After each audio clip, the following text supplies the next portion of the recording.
What up, guys? Welcome to the channel. I'm back with another video, man. It is early in the morning right now.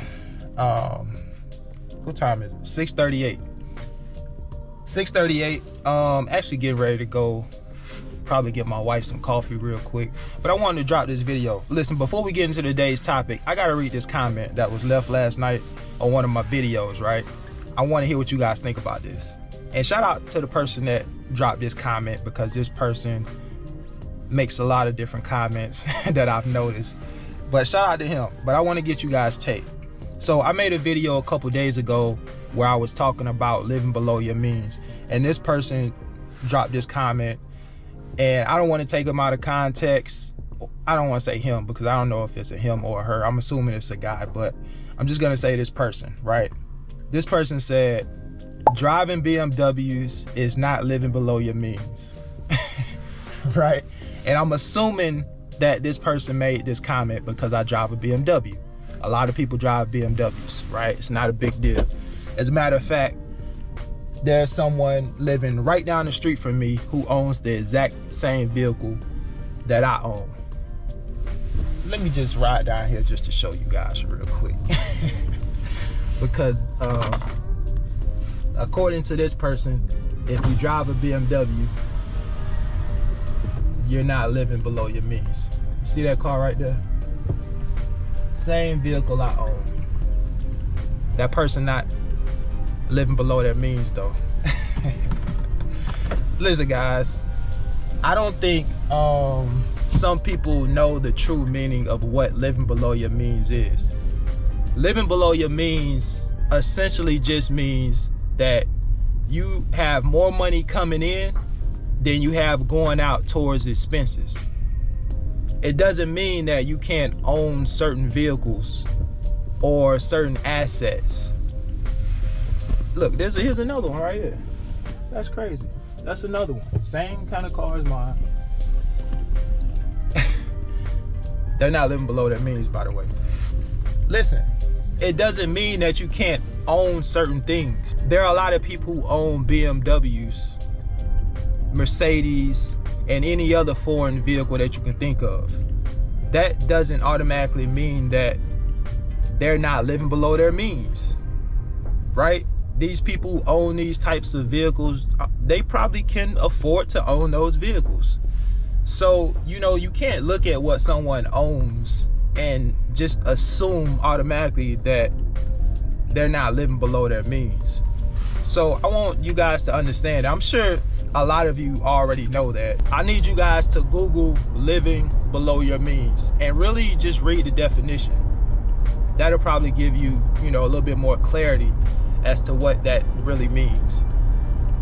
But anyway, tips to the new food service drivers.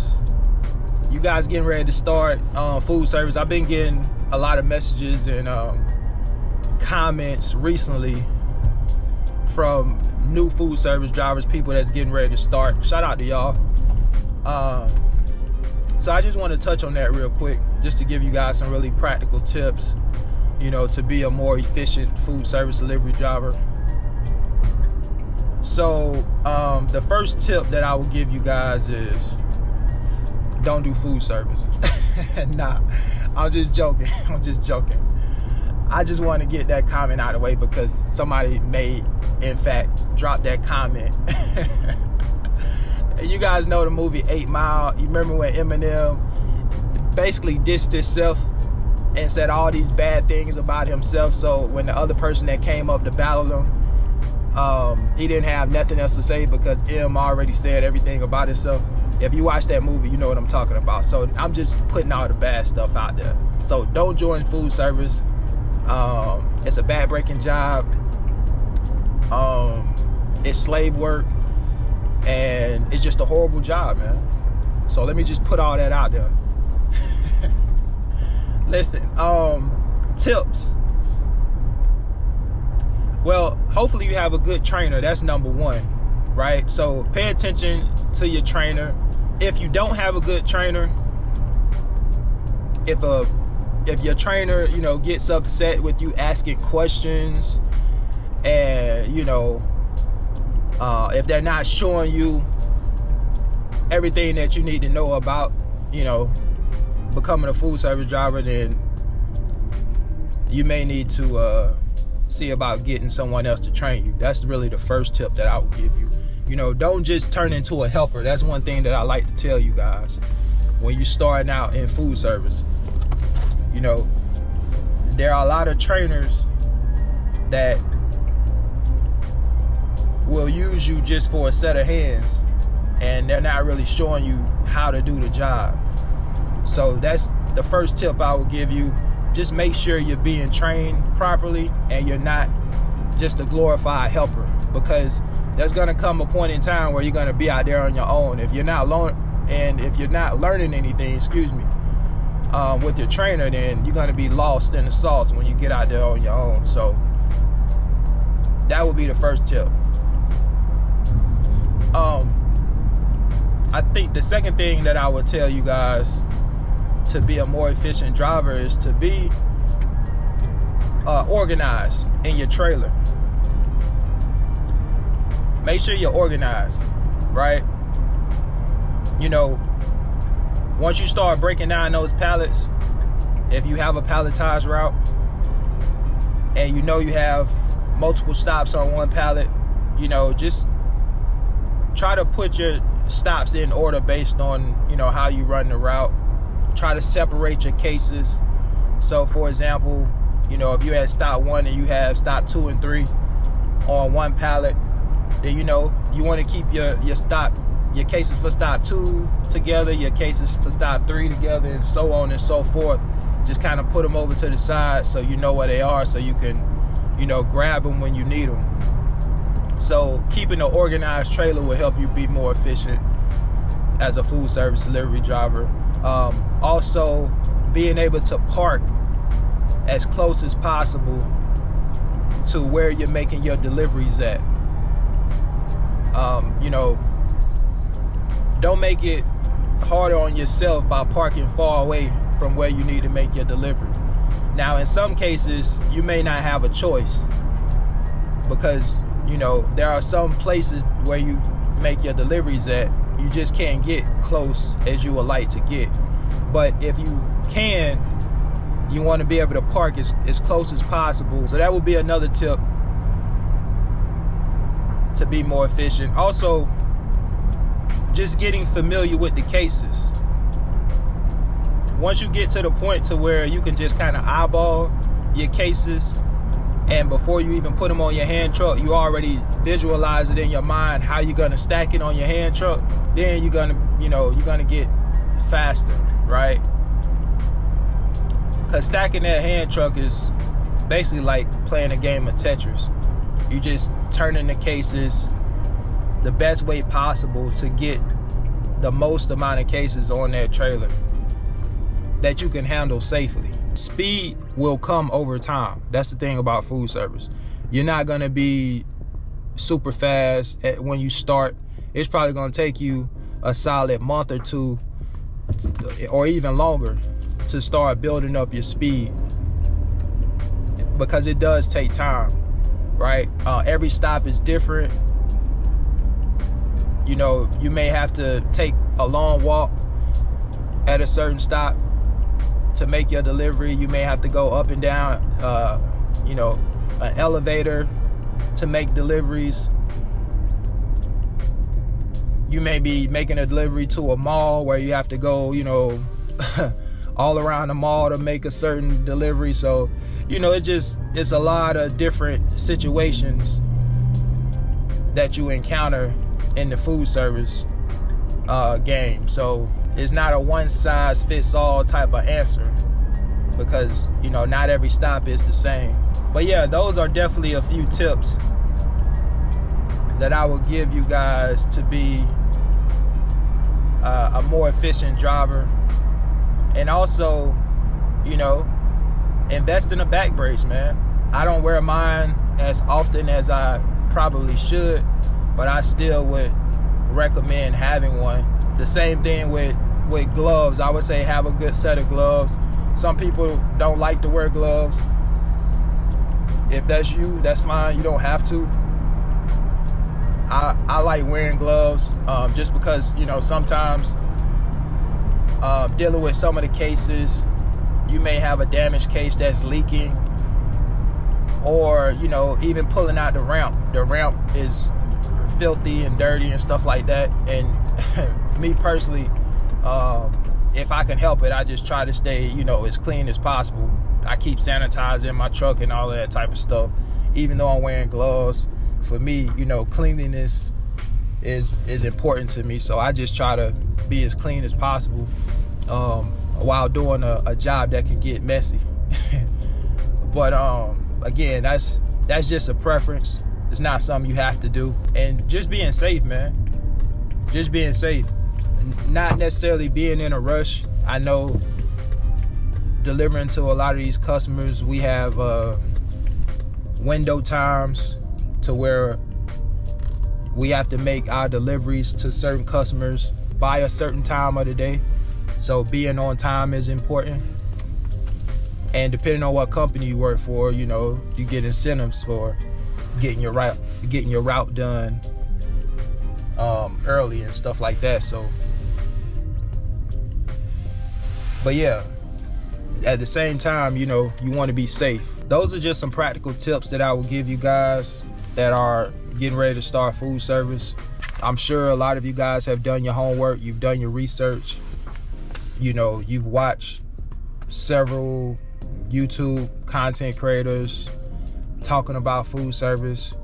If you've done your research, then you already know that, you know, the money is there. One thing about food service is that this job pays well,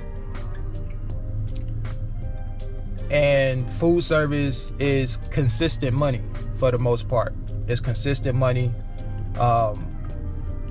and it's not going anywhere. Everybody needs food. So when you look at job stability, this is one of those industries that if you get into it, you don't have to worry about getting laid off. That's one thing I can say. Now, that's a different story when you talk about quitting. You may not hear a lot of people getting laid off in food service, but you will hear about people quitting food service. So, you know, I got to make that distinction. There's a difference there. But you don't hear about layoffs, man. So, you know, a lot of people that are in food service, a lot of us have been doing it for quite some time. You know, there's pros and cons to it, of course.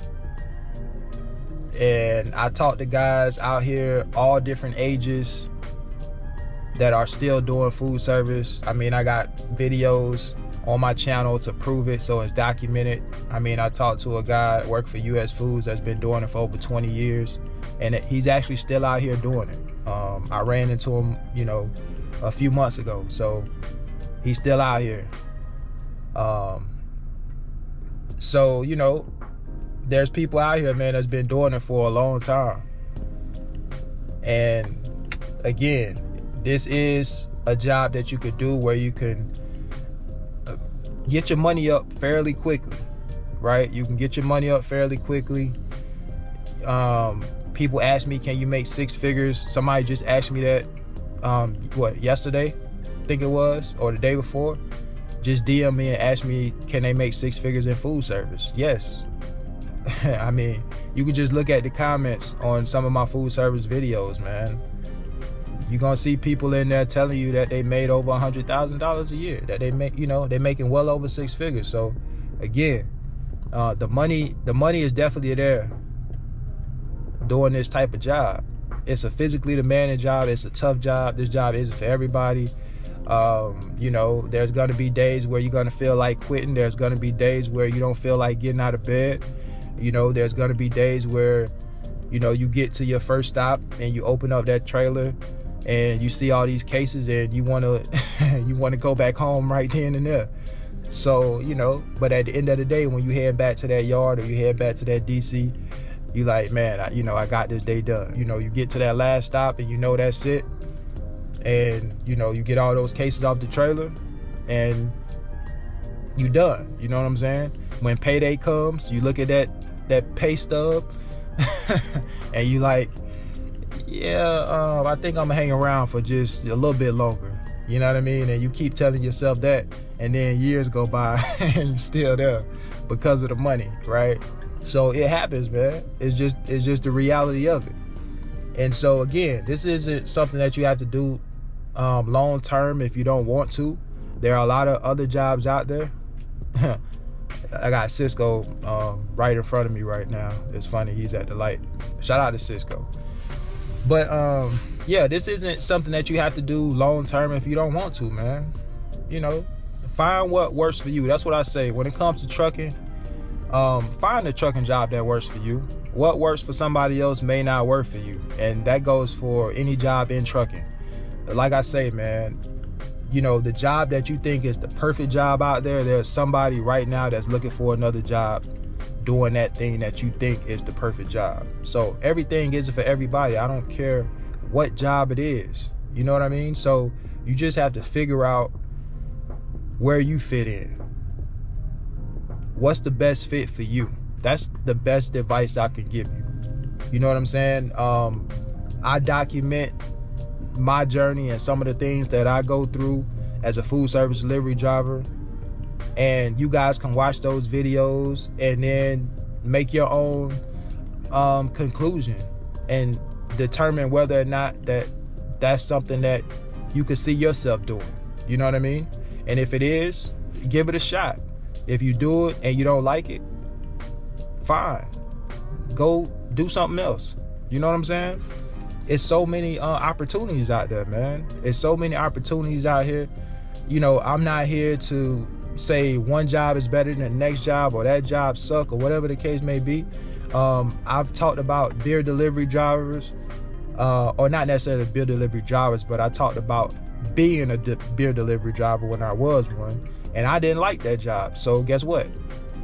I stopped doing it. You know what I'm saying? Shout out to all the beer delivery drivers. I've never commented on a beer delivery driver's video and said, man, that job sucks, you need to go find something else. Nah, I'll never do that. You know what I'm saying? I'll never do that. Because again, there's somebody that's doing beer delivery right now that is cool with doing beer delivery. You know what I mean? And that's what that person likes to do. So to each his own, man. Again, find out what works for you at the end of the day. That's what it boils down to. So listen, if you guys that are doing food service, if you have some more solid tips, some more good tips to give some of these new food service drivers that's getting in, I'm not talking about being sarcastic. I mean some real solid tips that's going to give them some value that I did mention. Drop it in the comments. Maybe you can help them out. All right. Listen, man, I'm gonna get ready to get out of here. It looks like it's gonna be a beautiful day once it you know, gets a little warmer. It's definitely gonna be sunny out here in Florida. So hopefully you guys enjoy your day, enjoy your weekend, and I appreciate each and every one of you guys as always for rocking with me and watching the content. Listen, man, until the next video, I'll catch y'all on the next one. Y'all take care. Peace.